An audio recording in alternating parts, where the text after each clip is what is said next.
Hello, hello, Gutsy women. Welcome to this beautiful Monday here in the UK. I have with me today the very lovely TK, and she has an awesome story to tell. I am honoured to have her with us today because it's actually her birthday. So she's giving us a little bit of her time on her birthday. So we won't keep her too long because she's got celebrations to do. So, hi, TK. How are you today? I'm good. Excellent. Excellent. So, TK, you've got an amazing story to tell, and the reason why you do what you do, you're the hair doc, and you're the hair doc for a reason. So, can you please tell the other ladies in the group who you are, where you are, and what brought you to doing what you're currently doing now? And we'll go from there. So I'm TK, the hair doc, and your local bionic superhero, and I actually do a couple things. My main business is HairDoc TK. New Dimension Extension is my wellness salon. 17 years ago, I was diagnosed for a disease I never had, put on medication I never needed, lost my hair, so I went down the rabbit hole with that. I grew up very conservative Christian in an Amish country, and I wasn't really thinking I could do what I did now. So when all of that happened, I told my parents, I said, I have to find a way to fix my hair and help other people. And they're like, well, how are you going to do that? I said, I don't know. So I moved to Hollywood back when I was almost 21. Fast forward to my 30s, I had renal cell carcinoma. Also, that was from something that I shouldn't have had. So I had breast implants. Those were leaking. I started advocacy on breast implants. Fast forward 3 years past that, I got hit on my mountain bike because I'm a hardcore athlete. I woke up 4 months later out of a coma to what's going on right now. And I was in a wheelchair for the last year. So I just started walking about a couple weeks ago. So my whole mission is still the same. It's all based on healing the root issue of disease. I'm a hairdresser. That's what I do. And for me to be able to publish my own book, I've published my own compounds. I don't just sell hair care. The reason why I created my own hair care, there's a ingredient called citric acid. I talk about this over and over. It causes a lot of mold. When I'm doing any type of hair extensions or any type of services in salon, I try and address the root issue. So I'm kind of service-based, wrote a book, coaching, help people with cancer. It's kind of all connected. Wow. I mean, that's phenomenal how everything like seems to link together, because you said that you were diagnosed with something you didn't even have. So when you found that out, what did that do to you? Where did you go with that? So I was only 17, and at that time, we were raised very, very, very poor. It's called Lancaster, PA. It's Amish country. And I said to my dad, I go, I have to do something. He's like, what do you mean? I'm like, I don't know. I have to figure this out. Like, how am I going to fix my hair? I'm only 17 and now I have no hair. So that's kind of when the energy work kind of started. My parents, were very, very faith-based. So after the whole cancer diagnosis, like that was fast forward. That's kind of when I got into the other work that I'm doing, which is the energy work. Yes. And so what were the feelings that were going on in you when all of that was happening? How did you get yourself into a place of that energy? Because I'm guessing that there's a lot of people who may have had something similar happen to them, and I'm guessing that could be quite a struggle to actually get from this place of, this has happened to me, I shouldn't have had this thing, now this has happened because I had this thing, this treatment or whatever, and now you've got to find yourself in a more energized space to transform that issue into something really beautiful and really powerful and really beneficial. So tell me a little bit about that. Where did you go with that? That's another thing someone asked me, the whole thing with Wonder Woman. I said, I had a near-death experience. I shouldn't even be here talking to you. And when I was talking to Patsy actually a couple of weeks ago, because she was telling me her story, I said, when I got hit by the Cyber Tesla, I was on my mountain bike. So it wasn't just like, hey, I broke my femur and tibia. It was the worst bone you could possibly break, the hardest to rehab. And at that time, I was married to a Western medicine doctor, right? So when I try and talk about things, everything that I do, I have a group called Debunking Western Medicine. And it's not that I'm trying to be um,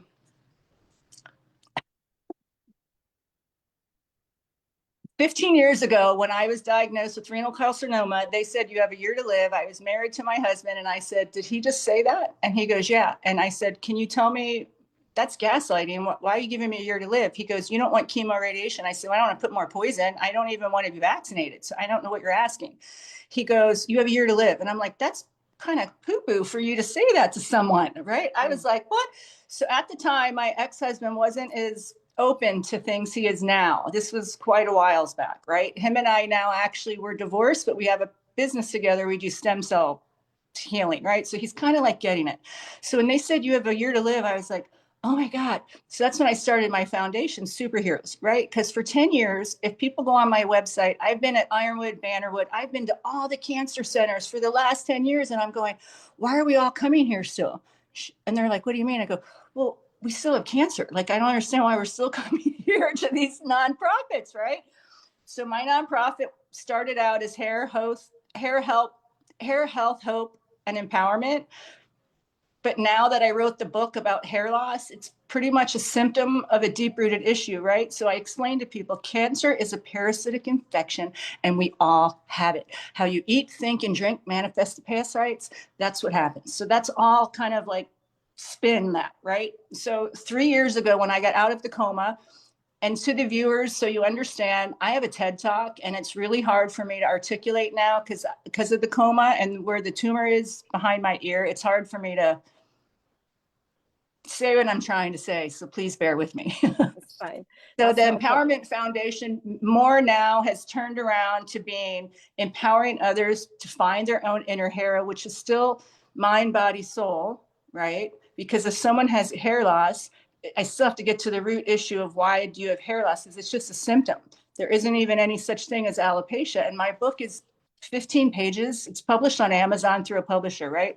When I wrote this book, she says, you have to change the title. And I said, why? It's about cancer. It actually started off with Dying to Be Me was the title, right? And it was going to talk about hair and color and all of that stuff, because people keep asking me, oh my gosh, you've done hair for like 30 years. Well, that's why you have cancer. I said, no, actually it's not. It's because the way I was eating, the way I was thinking, what I was drinking, and I had breast implants. So now don't do any of that, right? But the whole point for the nonprofit is to encourage everyone else to keep their vibration higher, because when we stay in a balanced pH of 8, there isn't disease, period. Nothing can affect a human being if you're alkaline and your pH is 8 all the time.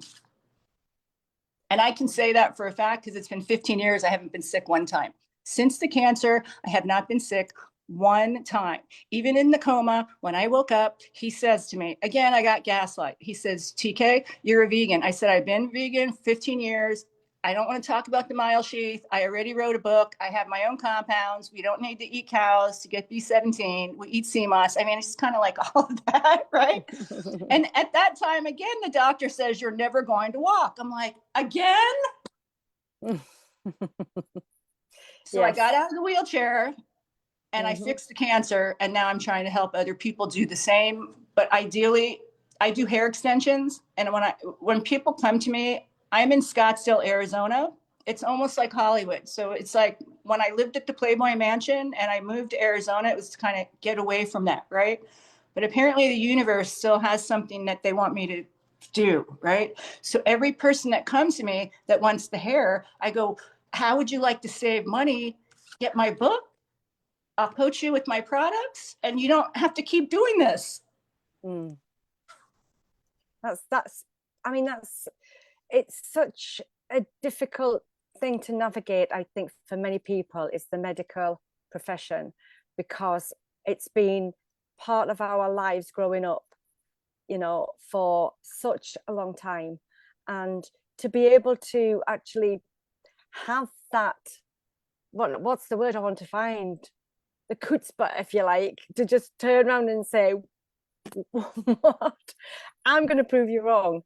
You know, when so many people would actually listen to the man in the white coat and stethoscope as if he's some kind of guru that has got, you know, their life in his hands.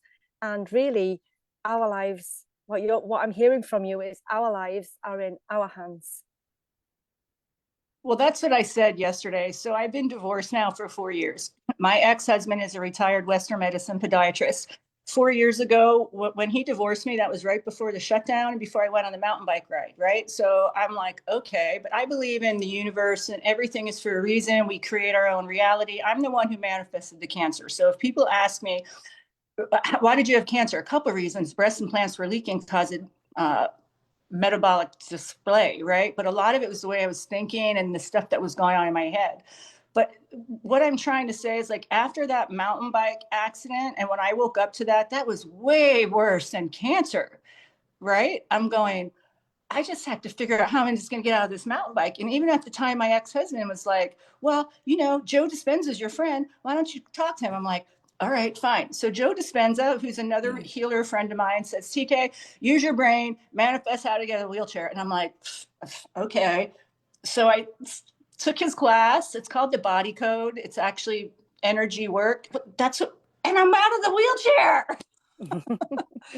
So my ex, when we talk about this, because he's still in his brain, sort of a little indoctrinated, but he's kind of coming around now because we have this business together. And I said, hey, if you believe in these patches and they're Chinese medicine, it's acupuncture and it's stem cell regeneration, obviously white coats is not working. He goes, yes, you're absolutely right. So I think people are kind of coming around to that. Yes, I think so too. I think people are coming around. And so my next question is, how much belief, because this group that you're being interviewed in, the Gutsy Women Collective, for people with chronic health conditions, okay, and the mind-body connection that impacts that and makes it worse or better, depending on our outlook, how much belief would you say someone needs to be able to get themselves out of a wheelchair, free from cancer, and anything else that is their body's talking to them about? And that's a hard one. And that's where Amos is teaching me, because he keeps saying, TK, you have to ask, not tell, right? He goes, no one is going to do what you did. I said, yeah, but, right? Keep saying that. Even my ex today, he says, no one is probably going to be able to do what you do. I mean, I've been a vegan for 15 years. I have no microwave. I eat raw fruits. Every month for 7 days, I fast, right? So for me, when I'm coaching people, I'm actually learning from you, all of you. I have to meet people where they're ready to be met, right? So when I got into the body code work, for me, that's the easiest thing I can do for someone that comes to me with cancer diagnosis, because I can do kinesiology and I can hone in and I can offer recommendations of what maybe I think you should implement, right? A lot of people that come to me with cancer, they say to me they're not going to go vegan. I'm like, so I kind of have to come to a balance. So I try and use the energy work first. And then I do have some compounds that help satiety, which helps people curb their appetite. Because the biggest thing, like I tell people, whether it's hair loss, fibromyalgia, diabetes, any dis-ease, is a parasitic infection of being too acidic in the body. So if we can just kind of sort of slowly get the diet in there. Mm-hmm. Yes, that's because I am kind of like this. And even Amos said, he goes, TK, and a lot of people won't be able to do that. I said, but for the last 3 years, so when I was hit on my mountain bike, for the viewers to understand, for 3 years, I went down this whole rabbit hole. I met Joe Dispenza in Sedona a couple weeks, and I didn't talk to anybody for 3 years. Like, I kind of had to figure out, because I kept feeling all this guilt about the cancer. It's like something that I did. Does that make sense? Even though the breast implants, that was still my choice to do that. I said, I can't talk to people for like 3 years. And that elevated me to become who I am now. Does that make sense? Yes, it does. And so you have to get to, like, for me personally, I had to go way to the dark side, to where I didn't want to be in this timeline at all. Yeah. The day I went on the mountain bike ride, I will be honest to the viewers, I was ready to tap out. I'm like, check out this timeline. I need to go. This is weird, because I had lost my business. I got divorced. I had no home. They shut down the world. I was a naturopath. I forgot to mention that. I was a naturopath. They closed my business down because of the things that I'd said, right? And then I go, here we are, fast forward 2 years later. I'm an activist. So, of course, I'm going to tell people this, right? So my naturopathic license was shut down. That's kind of why I gravitated to go back to hair, because I still have to make money, right? Well, then I have people coming to me nonstop, Botox, breast implants, this, that. And they're, oh, I have a headache. My stomach hurts. And I'm like, ah. So I wrote the book because I figured if I can't get to them with the extensions, maybe the book will help people understand what's happening. Does that make sense? Yes, definitely. And then I lost more people because they didn't want to hear what I was having to say. That's right. Well, the thing is, the people who want to hear and the people who are ready to actually move forward in their life and health will stay. And that's the people that's important. The time will catch up with other people and they'll come back eventually or not, whichever the case may be. So I want to go back to the question around when you said I have to do something to heal myself, outside of the food and the diet and the supplements, what level of mindset would you say someone needs in order to work on this aspect of the illness? That's why I started the Empowerment Foundation mission, is to find your own inner hero. So growing up with my mother, we were all faith-based. So my mom's hero, with the Bible and Jesus, and that gives her hope. Mine is the whole Wonder Woman persona, right? It's like I tell people, Wonder Woman's a fictional character, whether she's boy, girl, lasso, I don't care about that. It's the mindset that I have. So when I coach other people to get them into the mindset where I'm at, it's still going to revolve around eating the right foods and supplements. Does that make sense? Yes. When I did get into the body code work, just because of the modalities that they teach, because this isn't just emotional clearing anymore, this is neurological, parasitic, this is bacteria, viruses. So many people now with all the viruses and bacteria, that's actually manipulating their mRNA and their DNA. It's not really them, it's the food and the things that are going on. So part of the energy work kind of gives them a boost. Does that make sense? Like I do a free energy session on them to kind of give them a boost, to be like, let's clear your energy so you can get the mindset to where you want to address the food issues, right? Yes. Because when Joe Dispenza was teaching me this, he goes, TK, you can make people be vegan all you want, but if they don't have the mind, cancer will be back. And I'm like, you're right. So he's right. Yes, that's it. And it's what we believe, we achieve. And so it's about changing that belief around how powerful we are as human beings to affect the health of our body. And the mindset is a really, really powerful, as Joe Dispenza will say. I've read his books. I think he's amazing. And I'd love to meet him one day. So maybe next time I come over to the US, you can get that introduction sorted out. I know, because when I went to the seminar, his colleague Anita, she's a friend of mine, she wrote the book Dying to Be Me, and I said, you took my title. She goes, well, I'm a hairdresser. I wanted to have like Dying to Be Me with like the color thing, because I didn't have cancer from doing hair, right? And she even said, TK, you're probably never going to get anyone to do the vegan fasting right away. She goes, it's about this. And that's kind of what I'm trying to do with my foundation. Does that raise the collective consciousness? Even when I have people that share stories on my debunking pharma, I go, look, the reason why we're debunking pharma is because you had XYZ, you found Robert Morris or Dr. Sebi, you changed, and now you've healed yourself. So it's kind of to raise the collective consciousness. It's not to, like even my ex, I said, I'm not trying to negate your business. We need surgeons. We need people to do surgery, but all the other stuff, we don't really need that, right? Definitely. I'm a definite advocate on your way of thinking. And I know that there are still people who still would go to see a GP and get a diagnosis and then come away and say, how can I treat myself with herbal remedies, food, supplementation, all of that kind of thing.